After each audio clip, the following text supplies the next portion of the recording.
Bayangkan jutaan orang dari berbagai negara yang mungkin lagi berkonflik, tapi mereka berkumpul di satu titik, memakai pakaian yang persis sama, bergerak selaras, tanpa ada satupun gesekan bersenjata. Iya, itu pemandangan yang luar biasa memang. Benar. Tapi bagaimana kalau ritual kuno ini, maksud saya ibadah haji, ternyata bukan sekedar perjalanan spiritual. Bagaimana kalau ini dilihat sebagai cetak biru nyata untuk sebuah revolusi geopolitik global yang masif? Nah, itu premis yang sangat menarik.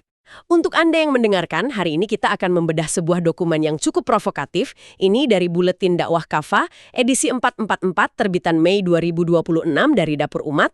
Dan sebagai catatan penting, posisi kita di sini murni membedah anatomi gagasan mereka secara netral ya. Betul sekali, kita sama sekali tidak mengambil sikap politik atau mendukung pandangan ideologis dari teks tersebut. Sepakat. Jadi, mari kita mulai. Narasi dokumen ini kan dibangun dari fondasi yang sangat spesifik ya. Iya, fondasi psikologisnya sangat kuat. Penulis buletin ini menarik kita langsung ke kisah Nabi Ibrahim dan pengorbanannya.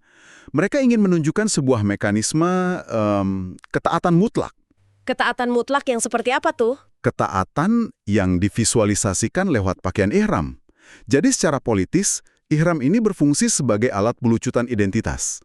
Kain putih itu secara harfiah menghapus status warga negara, kelas ekonomi, bahkan pangkat militer. Oh, wow! Jadi semuanya benar-benar sejajar ya? Tepat. Ini menciptakan sebuah melting pot yang sempurna, di mana ego kebangsaan itu lumpuh di hadapan satu arah kiblat yang sama. Berarti ihram ini berfungsi kayak semacam tombol factory reset gitu ya untuk identitas manusia. Saat dipakai, segala label duniawi itu terhapus.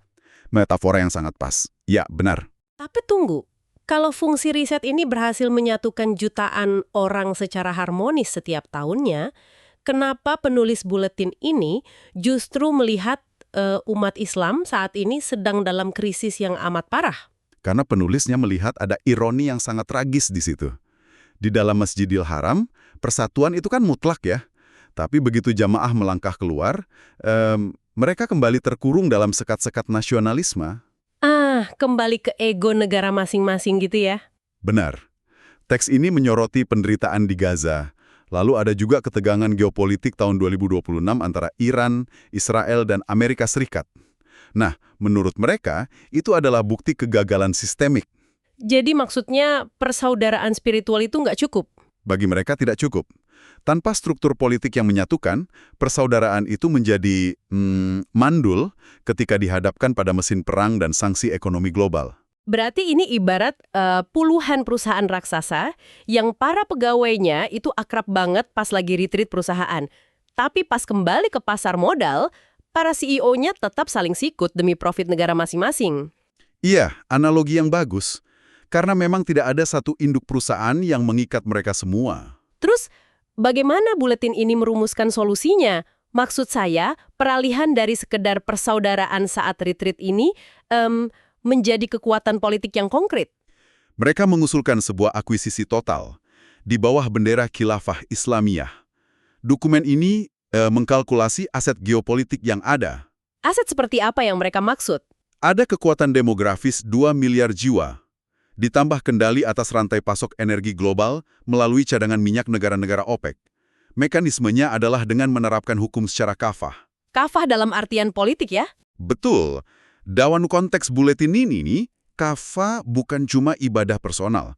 Ini integrasi total, di mana kebijakan luar negeri, ekonomi, dan militer ditarik dari tangan negara-negara berdaulat, lalu dipusatkan di bawah satu komando global. Satu komando global untuk 2 miliar orang. Iya, mereka menjadikan konsep umat sebagai satu tubuh itu menjadi semacam doktrin pertahanan bersama. Jadi, serangan terhadap satu wilayah otomatis menjadi deklarasi perang bagi seluruh wilayah lainnya. Tunggu dulu, ini ambisinya luar biasa banget. Maksud saya, di dunia nyata ini seperti mencoba melakukan merger paksa pada puluhan negara berdaulat. Memang terdengar sangat utopis. Apalagi elit politik dan militer kan pasti nggak mau menyerahkan kekuasaan absolut mereka begitu saja kan? Bagaimana sumber ini berargumen bahwa sentimen ibadah haji bisa mendobrak ego geopolitik yang sudah mengakar ratusan tahun? Nah, disinilah mereka menjadikan haji sebagai proof of concept. atau bukti nyata bahwa manusia itu sebenarnya mampu melakukannya. Oke, bagaimana logika mereka membuktikan hal itu? Buletin ini berargumen, jika jutaan orang bersedia secara sukarela meninggalkan harta, keluarga, dan kebanggaan duniawi demi ketaatan spiritual di Mekah, maka pengabdian psikologis yang sama bisa dialihkan. Dialihkan menjadi kepatuhan politik gitu. Tepat sekali, asalkan kepemimpinan global tersebut dibingkai bukan sebagai institusi politik buatan manusia, melainkan sebagai mandat ilahiyah yang menuntut pengorbanan serupa. Oh, wow!